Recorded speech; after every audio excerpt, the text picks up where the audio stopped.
우리 인간에게는 삶의 도가 있습니다.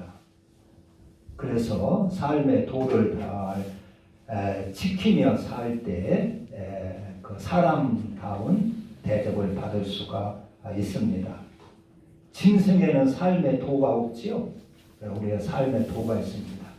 그래서 어른을 보면 공경하고 인사를 드리고, 그 성경에 이제 보면은 그 지나가다 보니까 이웃집에 소가 나와서 돌아다닌단 말이요.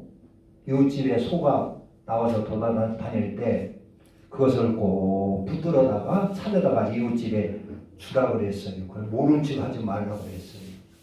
그게 삶의 도입니다. 또 모르는 소라 할지라도 이렇게 돌아다니다 할 때 내버려 놔두지 말고 그것을 붙들어다가 잘 간수해 놓고 주인을 꼭 찾아주라 했습니다. 그게 삶의 도입니다.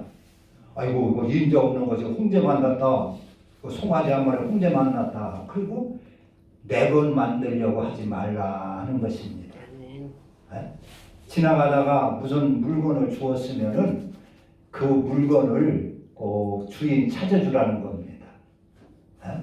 남이 것 내 것 만들려고 절대로 하지 말라는 것입니다.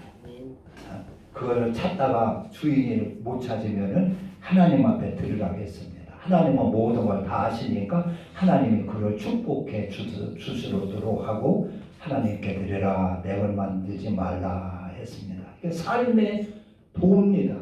우리 인간은 삶의 도가 있습니다. 도가. 그리고 그래서 요즘 어떤 분은 보니까 도시에서 시골 내려와 가지고 침략을 해보니까 자기 땅이 이렇게 된다는 말이에요. 그래서 자기 땅 안에 길이 있는 거예요. 동네 사람들 다니는 길이. 그러니까 그걸 막아버리는 거예요. 이건 내 땅입니다 하고. 그러니까 동네에서 무리를 일으키고 동네와 화합하지 못하고 동네에서 살지 못하고 나중에는 따돌림을 당하고 적응하지 못해가지고 다시 도시로 가는 일들이 많이 있습니다. 그건 삶의 도를 몰라서 그렇습니다.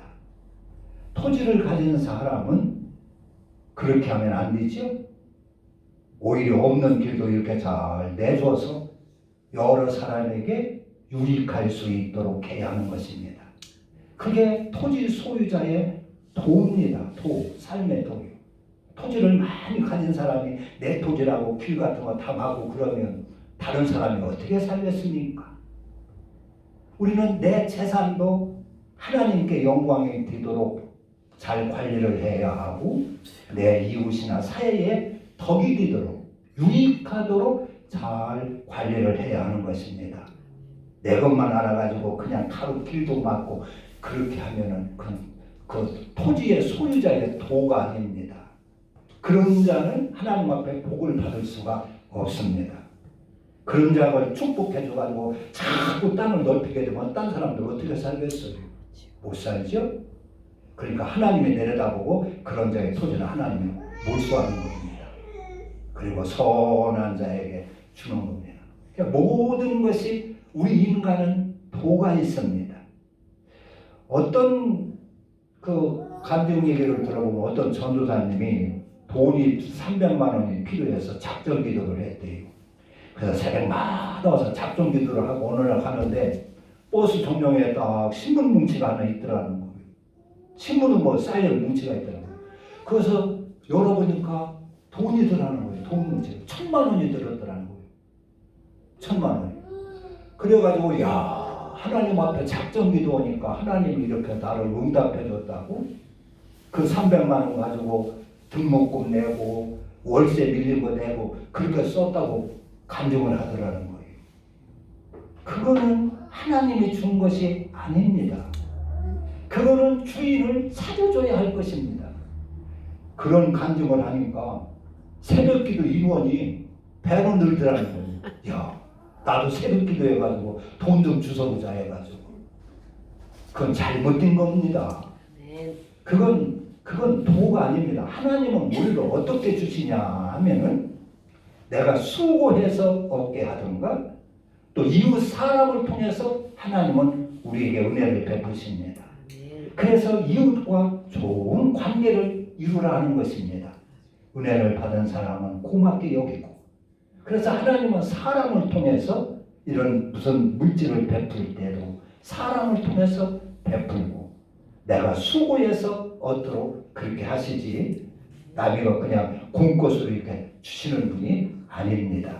그래서 하나님은 모든 것에 합력하여 선을 이루게 하고 덕을 이루게 하는 것입니다. 우리 인생은 삶의 도가 있습니다. 걸어갈 때도 갈 때가 우측으로 한쪽으로 쫙 가야 하는 것이지요. 자동차 같은 거 세울 때도 도가 있습니다. 땅이 넓게 생겼다고 가운데 푹 세워놓으면은 그건 도가 아닙니다. 땅이 아무리 공간이 높다 할지라도 다른 사람을 위해서 한쪽에서 자꾸 겸손하게 세우는 것입니다. 그게 삶의 도고 도입니다. 우리 인간은 도로 살게 하셨어요. 하나님이 우리 인간을 창조하시고 그리고 하나님이 우리에게 율법과 법도를 주십니다.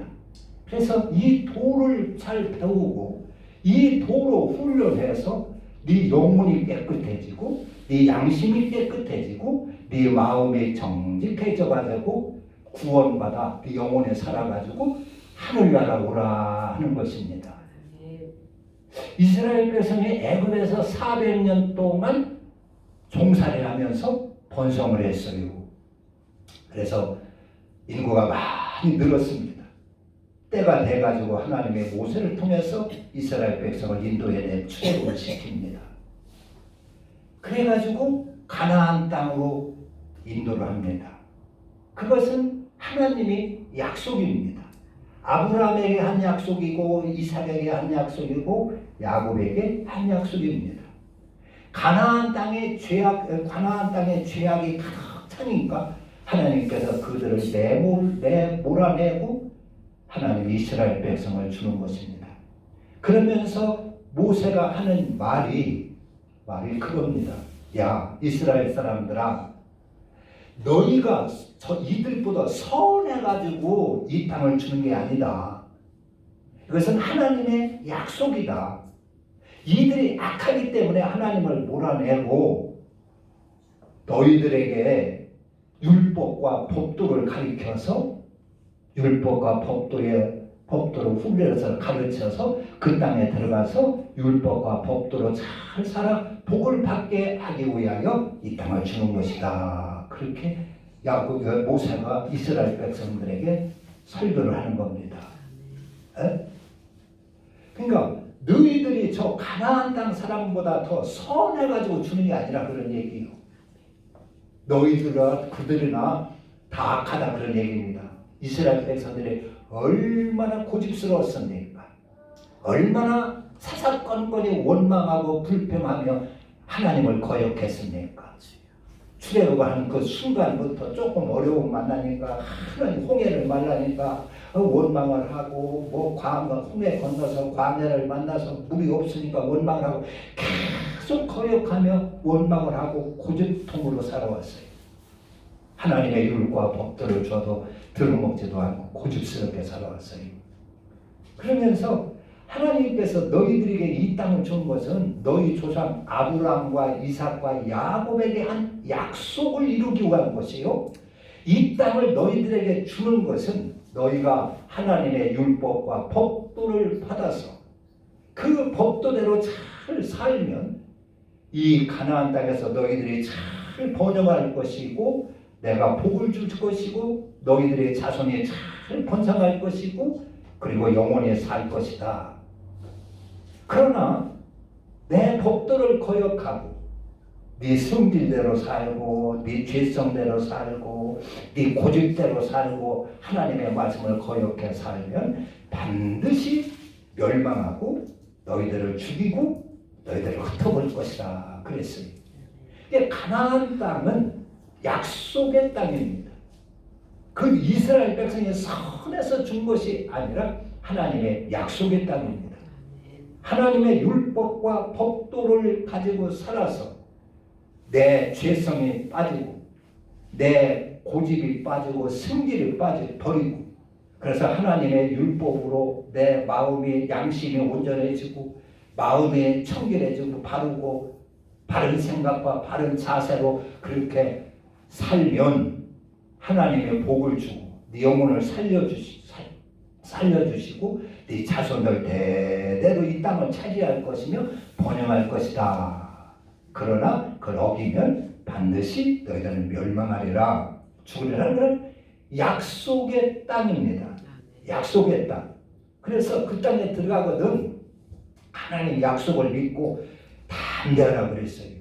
안압 자손같이 큰 기구리 장대한 사람이 거기에 많이 있는데 그들을 두려워하지 말고 가나안 땅에 그 성읍이 웅장하고 막 성벽이 높고 그래도 절대로 두려워하지 말고 하나님께서 너희들을 위하여 먼저 가서 그들을 치시리니 너희들은 담대하게 그들을 정복하라 차지하라 그랬어요. 하나님이 뭘 못하십니까? 하나님은 불도 쓰시고 물도 쓰시고 천사도 쓰시고 바람도 쓰시고 하나님은 다 쓰셔서 통일해서 다 할 수가 있습니다. 그런데 이스라엘 백성을 통해서 하는 것은 내가 너희들의 하나님이다 하는 것입니다. 나는 너희들의 하나님이요 너희들은 나의 백성이다 하는 것을 알게 하기 위하여 이스라엘 백성은 사람을 쓰시는 것입니다. 그래서 가나안 땅은 약속의 땅이나 그런 얘기입니다. 약속의 땅. 그런데 이스라엘 백성들이 그걸 지키지를 않아요. 그래서 다윗 때는 하나님이 기쁘게 하시고 축복을 하시고 했는데 다윗의 아들 솔로몬 때를 지나고 솔로몬의 아들 때에 르호보암 때 와가지고 이스라엘이 둘로 갈라집니다. 남유다와 북이스라엘로 갈라져가지고 우리나라가 남북이 갈라져가지고 그러니까 막 오늘날 같이 싸우는 것처럼 이스라엘도 남북이 갈라져가지고 천천히 원수가 되어가지고 싸우다 망해버렸어요. 싸우다 다 망했어요. 북이스라엘이 먼저 망하고 남유다가 망합니다. 그러나 그것이 망했지만은 그 약속은 하나님이 살아있습니다. 너희가 어디를 가든지 하나님의 이 율법과 법도 규례와 계명을 지켜 살면 이런 법도를 지켜 살면 내가 너희들을 축복해주고 너희들을 살려주고 너희들에게 생명을 주고 너희들을 구원하리라 하는 것입니다. 너희 자손들은 그런데 그래서 그게 약속의 땅이라 그러는데 그래서 이스라엘 백성들이 이제 율법을 지켜 산다는 말이에요. 어디를 가든지. 그런데 이제 한 가지 것이기는 이제 율법을 알아서 돌아오면 그때부터 하나님 법도로 살고 하면은 사람이 의로운 사람이 됩니다. 그때부터 죄를 버리고 의로운 사람이 되는데 그 전에 지었던 죄는 어떻게 하느냐 하는 것입니다. 하나님의 말씀과 율법과 법도와 규례대로 살기 전에 지었던 죄, 그런 죄는 어떻게 할 것이냐. 그래서 이스라엘의 제사법을 보면은 죄를 없애는 제사가 두 가지가 있는데 하나는 번제입니다. 그리고 또 하나는 속죄죄입니다. 그러니까 번제는 그 내 죄를 싹 불태워 죽이는 걸 말합니다. 내가 이제부터는 죄를 다 버리고 하나님의 말씀과 율법과 계명대로 살겠습니다 하는 각오로 번제를 드립니다. 그리고 속죄 제물은 이제 내가 하나님 말씀을 지키기 전에 지었던 그런 죄들 정직하게 살아야 되는데 그전에 거짓말을 슬슬 해가며 속여먹고 살았단 말이요. 부모님을 잘 공경해야 마땅한 도리인데 부모님께 불효하며 거역하며 속삭이며 살았단 말이요. 그런 죄들을 어떻게 하냐. 그래서 속죄하는 심정으로 이제 사는 겁니다. 원래는 내가 내 죄 때문에 번제물처럼 죽어야 되는데 하나님이 나를 살려주는 것은 이제는 속죄물로 살아라 하는 것입니다.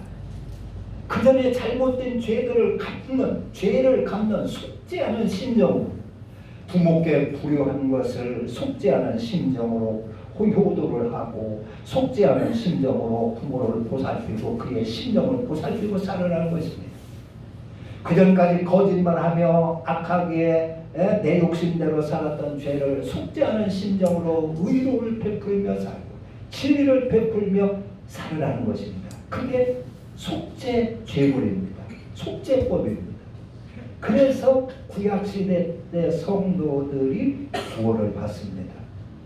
그렇게 해서 구원을 받습니다. 그리고 신약에 넘어와서 이제 예수님이 우리를 대신해서 단번에 십자가에 달려 죽으셨죠. 우리를 대신해서 단번에 번제물로 죽으셨습니다. 그래서 그 예수님이 죽을 때 예수님을 믿는다고 하는 것은 그것은 나를 위해서 예수님이 죽었다, 대신 죽었다 하는 것을 믿는 것입니다. 그러면 그때 예수님과 함께 내가 그 십자가에 못 박혀 죽어야 되는 것입니다. 그래서 내가 그리스도와 함께 십자가에 못 박혔나니 이제는 내가 사는 것은 내 안에 그리스도께서 사시는 것이라. 그래서 번제물로 예수님은 번제물로 단번에 우리를 위하여 십자가에 달려 죽으셨어요. 그래서 우리는 매년 양을 잡고 소를 잡고 그렇게 번제를 드리지는 않습니다. 예수님이 대신 죽으셨습니다. 그리고 이제 우리가 사는 것은 속죄 제물로 사는 것입니다.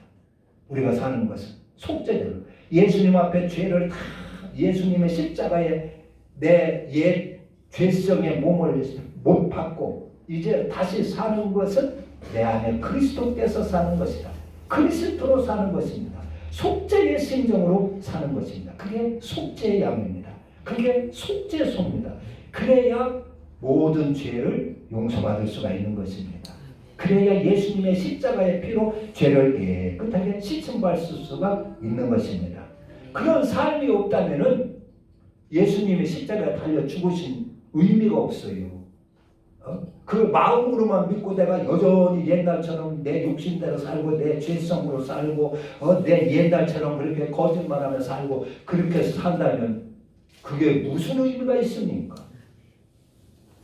그렇지 않거든요. 이제 예수님의 번제물로 죽었으니 예수님의 십자가에서 나를 못 박아 죽이고 이제 사는 것은 그리스도로 십자가의 도로 속죄 제물로 사는 것입니다. 속죄하는 심정으로 사는 것입니다. 속죄하는 심정으로 의롭게 살고 속죄하는 심정으로 진리로 살고 속죄하는 심정으로 이웃을 잘 섬기며 살고 속죄하는 심정으로 그렇게 은혜를 베풀며 살고 그러는 것입니다. 그러니까 교만할 수가 없어요. 그렇게 함으로 우리의 영혼이 깨끗해지고 양심이 깨끗해지고 마음이 청결해지고 밝아지고 생각이 올바라지고 해서 우리 영혼이 사는 것입니다. 그래가지고 구원받는 것입니다. 그러니까 신약이나 구원이나 구약이나 내랑 같은 것입니다. 구원의 방법이 같은 것입니다. 그런데 오늘날 일부의 사람들은 예수님을 마음으로 믿기만 하면 그런 속죄의 삶이 뭐니 그런 거 다 무시하고 마음으로 믿기만 하면 다 구원받는다고 그렇게 알고 있는 사람들이 있어요.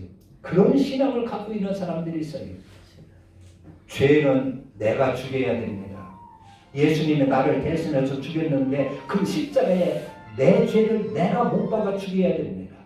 내 속에 있는 죄성을 누가 죽여줍니까? 내 속에 있는 욕심과 시기, 질투, 미움을 누가 죽여줍니까? 아무도 죽여줄 사람이 없습니다. 내가 십자가에 못 박고 죽고 다시 이제는 내가 그리스도로 속죄 제물로 사는 것입니다. 이것이 구원의 길입니다. 하나님은 약속의 신입니다. 그래서 우리가 사는 이 땅은 약속의 땅입니다.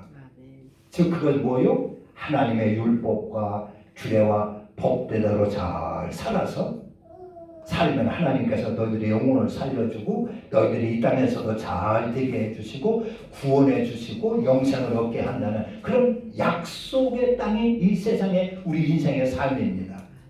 태어났으니까 무조건 그냥 막 돈이나 벌어서 잘 먹고 잘 살아보자 이런 것이 아닌 것입니다. 우리 인간은 도로 태어나고 도로 살아야 할 사람들이에요. 그 도를 버리면 사람 대우를 받을 수가 없는 거예요. 사람이 아닌 것입니다. 짐승이나 도가 없지 사람은 도가 있습니다. 하나님은 우리에게 삶의 도를 다 주셨습니다. 그래서 그 도를 배우고 그래서 하나님의 율법 신의 산에서 하나님께서 율법과 법도를 주셨잖아요. 십계명을 주시고 하셨잖아요. 그 법도대로 살고 그 율법대로 살아서 그걸 공부하고 그것을 훈련해서 네 영혼이 깨끗해지고 그래 하나님의 형상을 담아서 네 영혼이 살고 그리고 그리스도 안에 들어와서 구원받아 하늘나라에 들어오라 하는 것입니다. 무역적인 뭐 그냥 한 번만 그냥 살다 그냥 죽어라 그렇게 짐승처럼 살다 죽어라 그러는 것이 아닙니다. 그래서 우리는 그 약속을 믿고 그래서 예수님께서도 공생에 처음 시작할 때 산상 부분에 보면은 제일 먼저 하신 설교들이 그런 설교들입니다.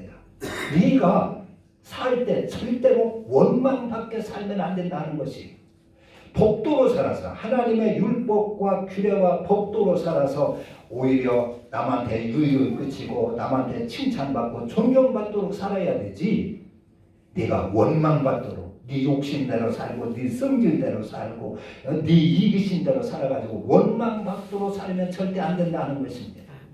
그래서 성경에 주님께서 그랬어요. 네가 제단에 예물을 드리려다가 형제에게 원망 들을 일이 있는 줄 생각나거든. 제단에 놓고 가서 화해하고 그 문제를 다 화해하고 속죄하고 와서 예물을 드리려 했습니다. 그러니까 내 욕심대로 살아가지고 원망 듣는 사람이 그런 사람을 하나님께서 쓰실 수가 없다 그런 얘기지요. 그런 얘기지요. 원망, 왜 우리가 원망 그렇게 삽니까?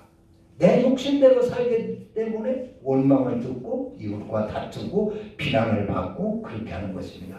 원망 듣지 말게 살아라는 말은 직접적으로 얘기하면 욕먹고 살지 말라 그런 얘기입니다. 욕먹게 살지 말라 그런 얘기입니다. 은혜를 베풀며 하나님의 자녀답게 은혜를 베풀며 사랑을 베풀며 속죄의 삶을 살아야 하는 것입니다. 내가 속죄의 삶으로 사는 그런 사람이 어떻게 이웃을 미워할 수 있고 비방할 수 있고 이웃과 다투고 그렇게 할 수가 있겠습니까? 이 하나님이 우리에게 주신 그 인생의 그 과정의 이 땅의 삶은 약속의 땅입니다. 하나님의 그런 약속으로 우리가 태어난 것입니다. 너희들이 이 땅에 살 때 하나님의 율례와 법도를 잘 받아서 그대로 살면 내가 너희들을 살려주고 너희들에게 복도 주고 너희들의 자녀들이 잘 번성하게 하고 그리고 영생을 주리라 하는 것입니다. 그런데 와서 그걸 모르고 그냥 내 고집대로 살고 내 욕심대로 살고 원망이나 크고 그렇게 살면 안 되는 것입니다. 우리가 사는 땅이 이스라엘 백성에게 말하면 가나안 땅이라는 것을 알아야 되죠. 하나님의 법도로 받아서 살아야 할 땅인 것입니다. 그래서 그래야 내 영혼이 사는 것입니다. 그냥 마음으로 믿으면 다 된다고 이것은 착각이고 우리의 신앙이 속는 것입니다. 그래서 이 모세가 참 늘 이렇게 강조하는 것이 바로 그겁니다. 늘 반복해 사는 설교가 그겁니다. 너는 하나님의 계명을 지켜라. 하나님의 율법을 지켜라. 하나님의 말씀의 법도를 받아 살아라. 우리가 기도한다고 이게 되는 게 아닙니다. 구원은 기도한다고 되는 게 아니에요. 목사님이 막 기도해 준다고 해서 되는 게 아닙니다. 내가 하나님의 법도를 받아 살아야 됩니다. 그 안에 들어가고 그 그리스도 안에 들어가야 되는 것이다 하는 얘기입니다. 뭐 귀신 쫓고 뭐 방언하고 그렇게 한다고 되는 것이 아닙니다. 그래도 하나님의 법도로 살지 않고 법도 안에 살지 아니하면 이 불법을 행한 자들아 다 내게서 떠나가라. 나는 너를 도무지 알지 못한다 그랬어요. 주여, 내가 주의 이름으로 선지자 노릇하고 귀신도 떴고 병도 고치고 능력을 행했는데 나 모릅니까? 이 불법을 행한 자들, 하나님의 율법과 법도를 받아 살지 않았다 그 말이지. 지멋대로 살았다 그 말이지요. 마음으로나 믿고 살았다 그런 얘기지. 그러니까 불법자인 겁니다. 우리는 하나님은 불법자 서울로 하늘나라로 데려가지 않습니다. 불법자는 버림받습니다. 하나님의 세상 한 번 죽는 것은 사람에게 정하신 것이요 그 후에는 반드시 심판이 있으리니 너희들은 하나님의 율법과 법도를 받아 합법적으로 인생을 살아서 영원히 살도록 그렇게 하셨어요. 할렐루야. 그래서 영원히 꼭 사는 역사, 하나님의 율법과 법도를 받고 그리스도 안에서 생명을 얻고 구원을 받고 이 땅에서도 복을 받는 역사가 있기를 주님의 이름으로 축원합니다. 기도합니다.